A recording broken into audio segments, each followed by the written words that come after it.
Welcome to this webinar that's been brought to you by The Leap. Now, The Leap are an organisation that supports arts and culture, but not in the traditional sense.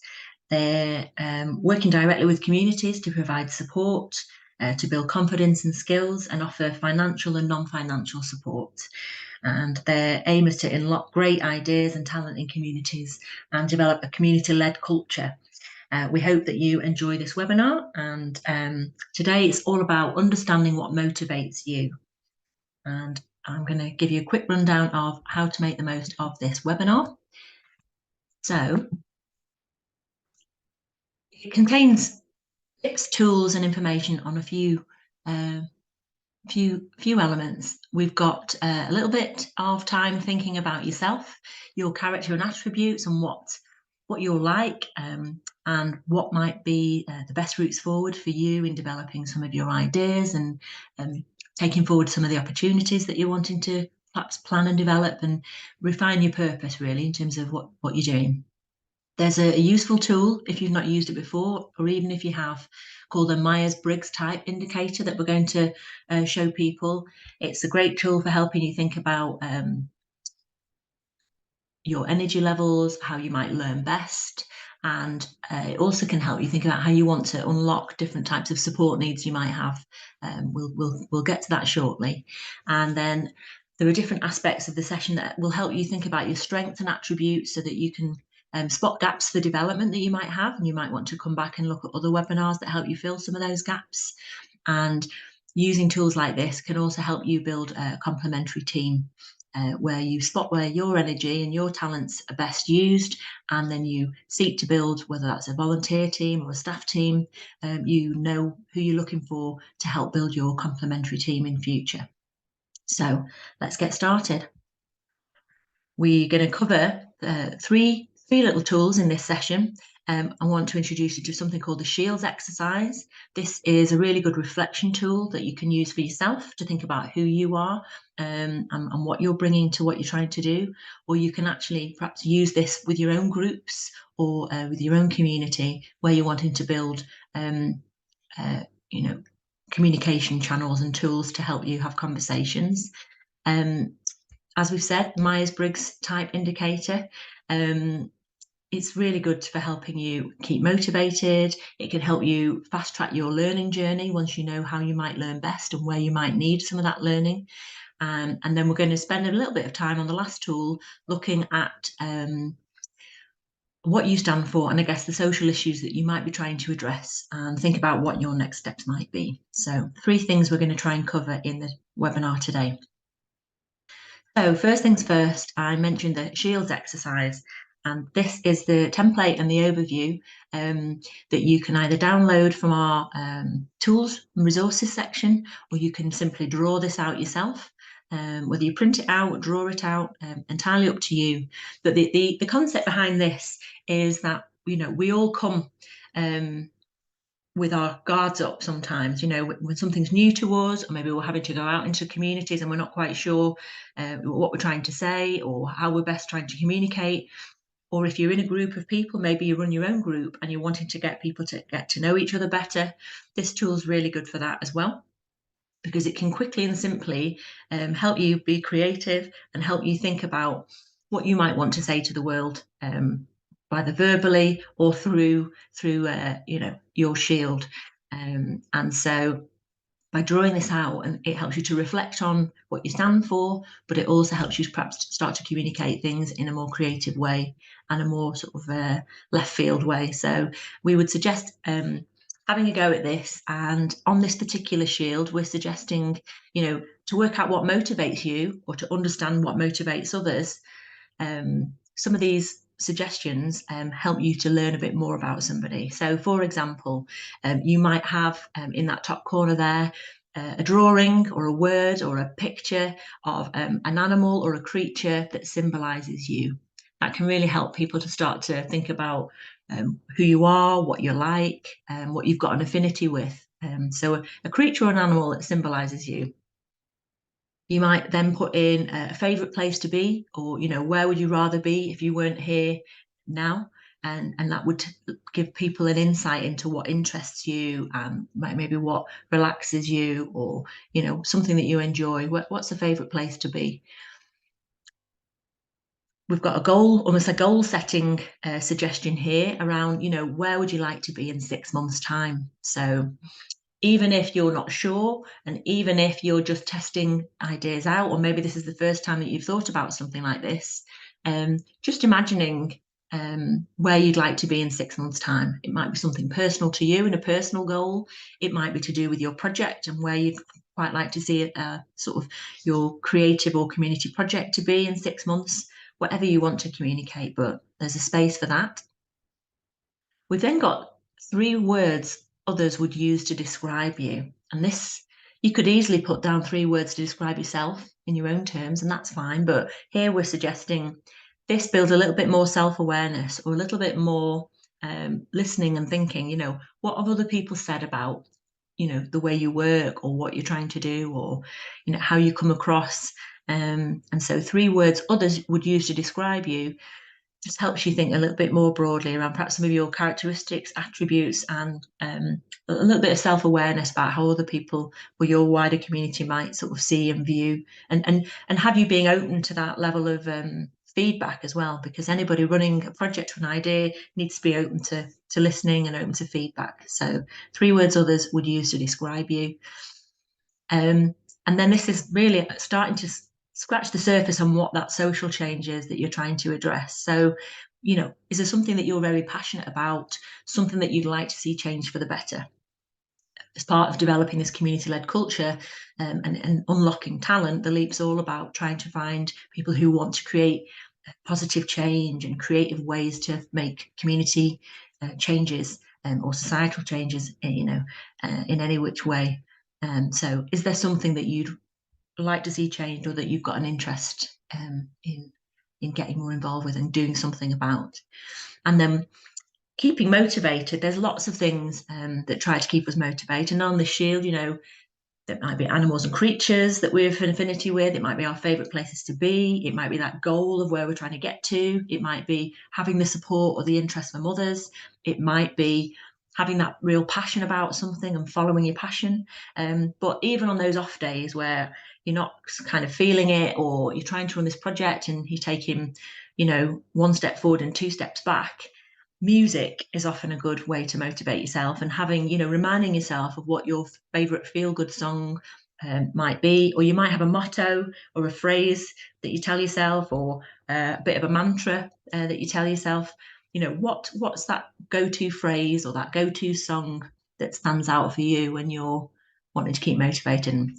A song is an easy go-to. Most of us have some sort of favorite song, or song that gets us I guess, feeling more positive and more optimistic, and get us on track. So that little shields exercise really gives you a feel for, how you might start to sort of share a little bit about yourself with others, and think about, some of the things that might motivate you, or keep you on track when you're trying to get yourself motivated and your projects off the ground. I've got a quick example here of one, an example of what one's been filled in before. Sometimes it's hard looking at a blank canvas and thinking, where do I start? So if you haven't already started doodling, maybe this will inspire you or motivate you to give this a go. So we've got here, in this case, it wasn't an animal that somebody wrote, it was a tree, that they had an affinity with trees, a sort of strong and resilient and, rooted and grounded. That was their sort of reasoning. Favorite place to be, in this case, somebody was just quite simply going for a walk in the park was one of their favorite places, quite localized, quite close to home, wanting somewhere to rest. The goal for them, they were looking at being in a good, well-paid job, and, helping people with their health and well-being, and with a particular interest around helping people not worry about money. 3 words that other people use to describe this person: resourceful, sensitive, and caring in this case. But, who knows, this is about thinking about you as well, and what other people think about you and how they describe you. And then for this person, their passion, or what they wanted to see changed, was all about improving access to mental health services, reducing waiting times, and stopping bullying in schools. Sometimes you've got a few passions and you're trying to mash them all together through some sort of creative project, social project, or something that's going to benefit your community. So there's no harm getting it all down there. And then through the course of your project or through the course of support from the LEAP and others, you'll be able to refine what you're thinking, what you're trying to do. And in this case, the person who we took the shield off here, their favourite go-to song was Mr. Blue Sky by ELO. For anybody that knows that, quite an upbeat tune. And that's what they'd be playing when they needed a bit of a pick-me-up and something to motivate them along the way. So a very quick and simple tool, almost looks like child's play, really, when you start to do it and doodle it out. And for those artists and creatives amongst you, you can make these things quite beautiful and stick them on your wall to remind you of where, who you are and where you're headed. Or as I mentioned earlier, if you're working in communities and you're with groups and often trying to bring people together from across your community and you're trying to build trust and trying to build a level of understanding, then a tool like this is very simple to facilitate in a group. So use this tool as you wish, for your own personal thinking, for getting a group together. And we hope that's helpful in one way of understanding what's motivating you. Second set of tools, it's good for helping motivate you or get you thinking about things in a different way, perhaps, or revisiting this if you've done it before, is the Myers-Briggs, personality types. And we're suggesting that you go and have a look on this website. So it's called 16personalities.com. It's a free test. There's all sorts of these sorts of tools and tests out there, but this is free. And it stacks things up in a little bit of a different way. So this Myers-Briggs tool was actually developed by a mother-daughter team back in the 1940s, and it's a tool that's been used for a long time. It looks at sort of previous sort of psychological sort of tools and research by Carl Jung, but it's been adopted and adapted over the years to help even big businesses, recruitment managers and schools and colleges use these sorts of tools to help just get a better sense and a better take on what's an individual's personality traits, character and attributes might be. I think that the mother and daughter team, they recognise that, we all have different ways of seeing the world and we all do things differently. And by answering this set of questions, it's quite, you can take some of these things with a pinch of salt, but there is a level of accuracy with this, and it can change over time as people grow and develop. Their type might slightly shift or slightly evolve, but in the main, it's helping people sort of recognize whether they're introverted or extroverted. It's helping them think about whether they're more of a sort of nurturing person, whether they're sort of sensing and feeling, whether they like a lot of theory, whether they're very pragmatic. And what will happen is when you've answered a series of questions, it will give you four letters that will kind of stack together as your type. And in this 16 personalities tool, it categorizes them in different ways as a kind of helps you sort of understand, whether you're very practical and theoretical and you like to analyze information, whether you're, outgoing and wanting to talk to people and wanting to really sort of sense and explore and be part of what you're doing. As it says there, explorers, there are people who are much more sort of spontaneous and high energy and want to be out in the world. And there are others who are more sort of diplomatic and you sort of, I guess, as a go-between and I guess collaborative, with others. These sorts of types, as you will come to see, you'll get a little report that will give you a feel for, what is deemed to be your personality type, what some of your areas of interest and strength might be. Take what you want, leave what you don't want, but it can be quite a useful reflection tool to help you revisit, and remind yourself of some of the key attributes and skills and interests and areas of expertise you might be really strong on, or it might make you recognise areas that you perhaps have got opportunity and untapped potential in. The other reason that we're showing you this to kind of reflect on and sort of help channel your talents is it can help you do a number of things. It can, you know, affirm and remind you of your capabilities and strengths. It can help you you know, realize why certain paths or decisions, you know, might be challenging for you, or you know, as we said, you know, areas where you might need development. One of the reasons we're sharing this with you as well is it can actually help you learn what your learning style might be and how you might learn more quickly when you're trying to develop a project or a creative venture or something in your community. It's quite a steep learning curve. And so if you know your learning styles and how you might best take information on or how you might best communicate, you'll be able to absorb information more quickly and hopefully make progress with what you're doing more quickly.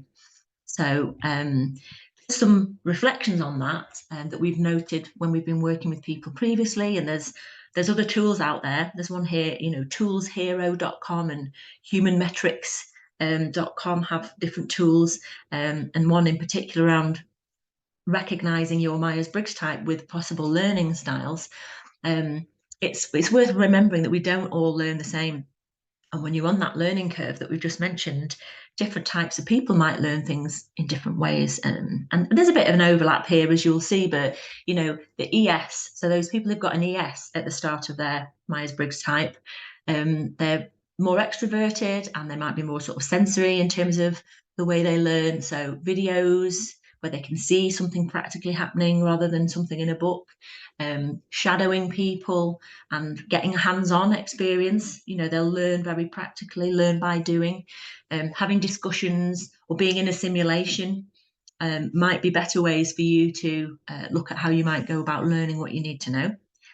Introverted sensors, so they might be slightly more traditional in learning, in that they might, you know, books, written instructions, having more formal classes, perhaps might be more risk averse, so doing sort of low risk practical things rather than jumping in at the deep end. They might need to sort of put a toe in the water first. Or journaling, they can be quite reflective learners. So if you've got an IS at the start, then yeah, looking at more sort of formal classes, journaling what you're doing and taking more of a reflective approach to your learning could be what you need. On the flip side, we've got some other options. So if you've got EN at the start, again, the extroverts, they like to throw themselves into this stuff and they want to, you know, get stuck in through learning by doing. So learning experiences that might be around problem solving or role play and having discussions and debates about the challenge or the issue and creating those sorts of opportunities won't phase them in quite the same way. They can be quite self-instructing and they like to sort of interact with others. So, you know, learning from somebody else practically might be more akin to your learning style than the opposite here. So an introverted intuitive, an IN, might be much more about reading and research and be really good at independent study and self-study and self-paced tutorials. So it's just recognizing this might take you back to school and think, oh, that's why it took me a while, or that's why that teacher or that class style didn't work for me. We all learn quite differently, and making sure that you're accessing information and learning in a way that works for you is going to be key. And you'll be pleased to hear that in addition to these webinars, there will be other things that the LEAP will put on. Perhaps if you're being supported through a creative place partner, they may have activities or talks or a local mentor who can help you sort of practically or listen in and reflect on what you're doing. So there's lots of ways that you can access learning and support through developing what you do. Last but not least, sort of a final tool and something else to think about is starting to unpack your community or social issues and the things that you're perhaps thinking around, wanting to address. And here we've posed 3 questions for you to help you start to communicate and pin down what it might be that you're trying to do, what it might be that you're perhaps wanting help to test, or maybe wanting to apply for some funding from the LEAP or elsewhere to help you plan a project or grow and develop something that might even become an organisation or a service one day. Here we're suggesting that you think about, who are you? So when people are wanting to build trust and wanting to get to know who is this person that's trying to lead this project, and do I want to support them? Do I want to get behind them? Whether that's the LEAP or your community, how would you describe yourself and your values? 3 words that would describe you, or that 3 others might use to describe you. You'll see that links back to the SHIELD exercise, but it's just starting to help people understand what you stand for.